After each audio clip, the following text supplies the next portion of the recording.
നിങ്ങളുടെ പെണ്ണ്,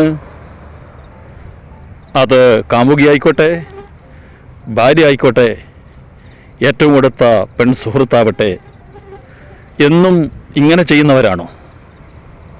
എങ്കിൽ സുഹൃത്തെ, നിങ്ങളുടെ ജീവിതം വിജയത്തിൻ്റെ കൊടുമുടിയിലേക്കല്ല, അത് പരാജയത്തിൻ്റെ പടുകുഴിയിലേക്ക് തന്നെ.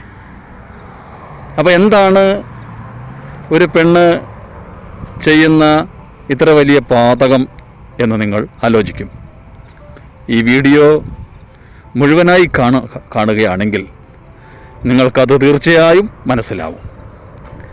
അപ്പോൾ നമുക്കറിയാം, നല്ല സ്വഭാവക്കാരും ചീത്ത സ്വഭാവക്കാരും ആണിലും പെണ്ണിലുമുണ്ട്.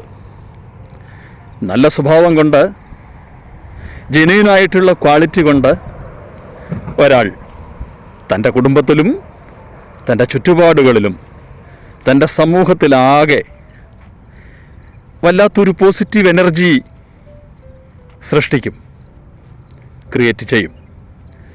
ആ പോസിറ്റീവ് എനർജി, ആ നന്മയുടെ വെളിച്ചം മറ്റുള്ളവർക്ക് എന്ന പോലെ നിങ്ങൾക്ക് തന്നെയും വല്ലാത്ത മഹത്വത്തിൻ്റെ വലിയ ഉയരങ്ങൾ കീഴടക്കിത്തരും.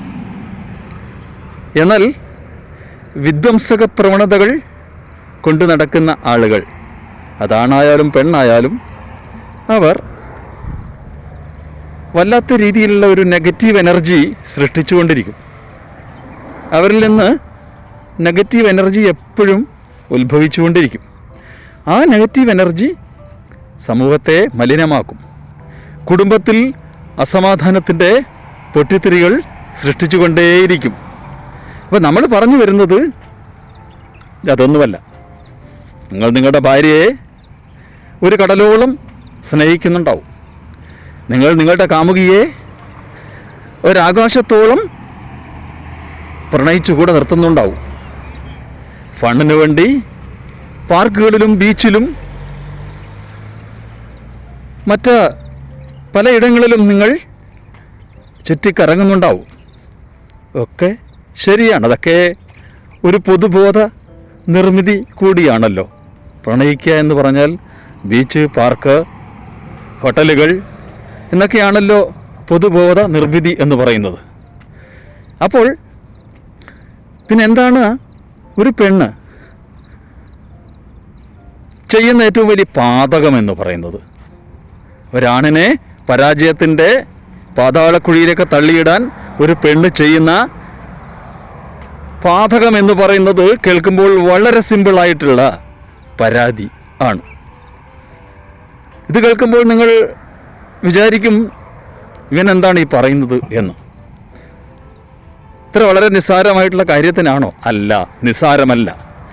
പരാതി എപ്പോഴും പൊട്ടിത്തെറികൾ ഉണ്ടാക്കാൻ പോകുന്നതാണ്. എങ്ങനെയാണ് പരാതി പറയുക എന്ന് പറഞ്ഞാൽ അത് ഇത്രമാത്രം ബോംബ്ലാസ്റ്റിക്കായിട്ടുള്ള എഫക്റ്റ് ഉണ്ടാവുന്നത്? അതാണ് പറഞ്ഞു വരുന്നത്. അതായത് നിങ്ങൾ നിങ്ങളുടെ കാമുകിയെ തരളിതമായി ഊഷ്മളമായ പല ചേരുവകളും കൊട്ടിക്കലർത്തി കൂടെ കൊണ്ടു നടക്കും. ആദ്യകാലങ്ങളിൽ നിങ്ങളോട് വളരെ ചേർന്ന് നടക്കുന്ന അവൾ പിന്നീട് പരാതി പറയാൻ തുടങ്ങും. എന്നെ എന്തുകൊണ്ട് അവിടെ കൊണ്ടുപോയില്ല, എന്നെ എന്തുകൊണ്ട് ഇവിടെ കൊണ്ടുപോയില്ല, എന്തിനങ്ങോട്ട് നോക്കി, എന്തിനവളെ നോക്കി, എന്താ ഞാൻ വിളിച്ചിട്ട് ഫോൺ എടുത്തില്ല. അപ്പം അങ്ങനെ മെല്ലെ മെല്ലെ ആ ഒരു ഊഷ്മള ബന്ധത്തിന് ചലനങ്ങൾ സംഭവിച്ചു തുടങ്ങും. അതുപോലെ ഭാര്യയാണെങ്കിലും അവർ ആദ്യം പറഞ്ഞ് തുടങ്ങുന്ന പരാതികൾ വളരെ ചെറിയ ചെറിയ കാര്യങ്ങളായിരിക്കും.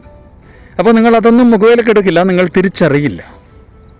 നിങ്ങൾ പരാജയത്തിലേക്ക് വീണ് കഴിഞ്ഞാൽ മാത്രമേ നിങ്ങൾക്കത് ബോധ്യമാവൂ. അയ്യോ, ഞാൻ ഇങ്ങനെ ആയിരുന്നില്ല അവളോട് അപ്രോച്ച് ചെയ്യേണ്ടിയിരുന്നത് എന്ന്. അപ്പോൾ നിങ്ങൾ ആദ്യം മുതൽ തന്നെ ഈ പരാതികൾക്ക് ചെവി കൊടുക്കുമ്പോൾ അതിൽ ജെന്യുവനായിട്ടുള്ള എന്തെങ്കിലും കാര്യം ഉണ്ടെങ്കിൽ നിങ്ങൾ അത് നിവർത്തിച്ചു കൊടുക്കാം.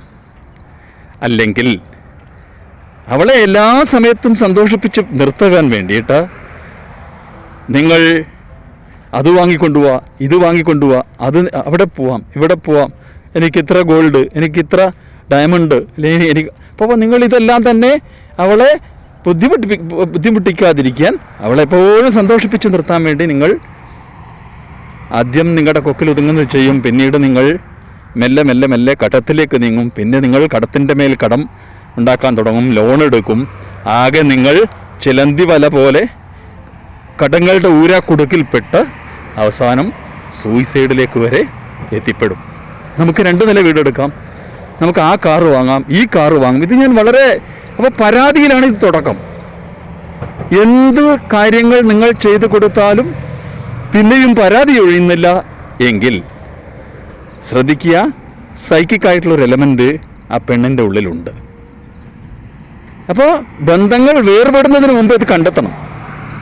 അവളെ ബ്രെയിൻ വാഷ് ചെയ്യണം, അവളെ പറഞ്ഞ് പഠിപ്പിക്കണം, യാഥാർത്ഥ്യത്തിൻ്റെ ഭൂമികയിൽ ചവിട്ടി നടക്കാൻ അവളെ പ്രാപ്തയാക്കണം, സ്വപ്നങ്ങളുടെ മായാലോകത്തിൽ നിന്ന് അവളെ തിരിച്ചു കൊണ്ടുവരണം. മിക്കവാറും സ്ത്രീകൾ കുറ്റപ്പെടുത്തുകയല്ല, പുരുഷന്മാരുടെ അത്രയും വിധ്വംസക പ്രവണതകൾ കൊണ്ടു നടക്കുന്ന ആളല്ല സ്ത്രീകൾ.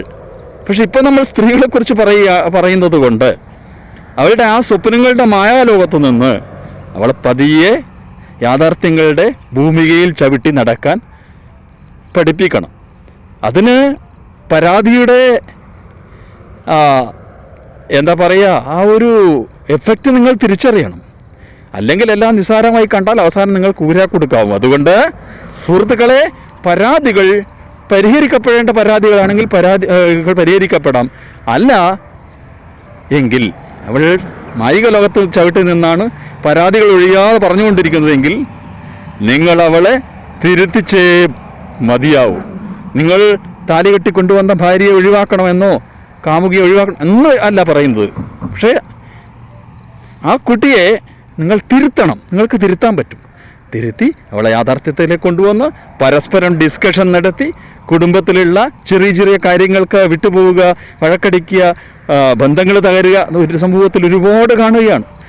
അപ്പോൾ ആദ്യം നിങ്ങൾ എങ്ങനെയാണോ ആരംഭിച്ചത് അത്രയും പേലവമായ മൃദുലമായ ആ ഒരു ഒരു കോണർ എപ്പോഴും നിങ്ങൾ സൂക്ഷിച്ചുകൊണ്ടിരിക്കണം. ആ മൃദുലതയുടെ ആ ഒരു ഊഷ്മളതയുടെ ആ ഒരു സ്നേഹത്തിൻ്റെ പ്രണയത്തിൻ്റെ ആ ഒരു ചത്വരം എപ്പോഴും ഹൃദയത്തിൽ സൂക്ഷിക്കുകയാണെങ്കിൽ നിങ്ങളുടെ കുടുംബത്തിൽ വഴക്കുണ്ടാവാൻ സാധ്യത കുറവായിരിക്കും. നിങ്ങൾ ബന്ധം വേർപെടുത്താൻ സാധ്യത കുറവായിരിക്കും. നിങ്ങൾ പരാജയത്തിലേക്ക് കൂപ്പുകുത്തുന്നതിന് സാധ്യത കുറവായിരിക്കും. എപ്പോഴും ഒരു പെണ്ണ് തിരിച്ചറിവുള്ള ഒരു കുട്ടി, തിരിച്ചറിവ് വന്നാൽ അവൾ തൻ്റെ പ്രിയനെ, തൻ്റെ ഭർത്താവിനെ എപ്പോഴും ബാക്ക് സപ്പോർട്ട് തന്ന് പിന്തുണച്ചുകൊണ്ടിരിക്കും. അപ്പോൾ നിങ്ങൾ സ്വാഭാവികമായും വിജയത്തിൻ്റെ കൊടുമുടിയിലേക്ക് നടന്നു ചെല്ലും. സുഹൃത്തെ, ഇത് മാത്രമേ ഈ ഒരു വീഡിയോയിൽ എനിക്ക് പറയാനായിട്ടുള്ളൂ. നമ്മുടെ ചുറ്റുപാട് ഒരുപാട് ഇതുപോലുള്ള കാര്യങ്ങളിൽ പെട്ടുഴലുന്ന ദമ്പതികൾ നമ്മൾ കാണുന്നു. അവർ പ്രണയിതാക്കളെ കമിതാക്കളെ നമ്മൾ കാണുന്നു. അവർ ബന്ധം വേർപെട്ടു പോകുന്നു, അത് ആത്മഹത്യയിലേക്ക് നീങ്ങുന്നു. ഒരുപാട് പ്രശ്നങ്ങൾ ഉണ്ടാകുന്നത് കണ്ടതുകൊണ്ടാണ് ഈ ഒരു വീഡിയോ ചെയ്യാമെന്ന് കരുതിയത്. അതുകൊണ്ട് നിങ്ങൾക്ക് എല്ലാവർക്കും കുടുംബത്തിൽ സമാധാനം പുലരട്ടെ, നിങ്ങളുടെ ഉള്ളിൻ്റെ ഉള്ളിൽ എപ്പോഴും ആഹ്ലാദം നിറയിടട്ടെ എന്ന് മാത്രം ആശംസിച്ചുകൊണ്ട് ഈ വീഡിയോ ഞാൻ തൽക്കാലം വൈൻഡപ്പ് ചെയ്യാണ്. നിങ്ങൾ എന്നും പറയുന്ന പോലെ നിങ്ങൾ എന്തെങ്കിലും കമൻ്റ് ഉണ്ടെങ്കിൽ കമൻറ്റ് ചെയ്യുക, ഒന്ന് ലൈക്ക് ചെയ്യുക, ഒന്ന് സബ്സ്ക്രൈബ് ചെയ്ത് സഹകരിക്കുക. സുഹൃത്തുക്കളെ, വീണ്ടും ഇതുപോലുള്ള വീഡിയോകളുമായി കണ്ടുമുട്ടുന്നതുവരെ ടിൽ ദെൻ ഗുഡ് ബൈ.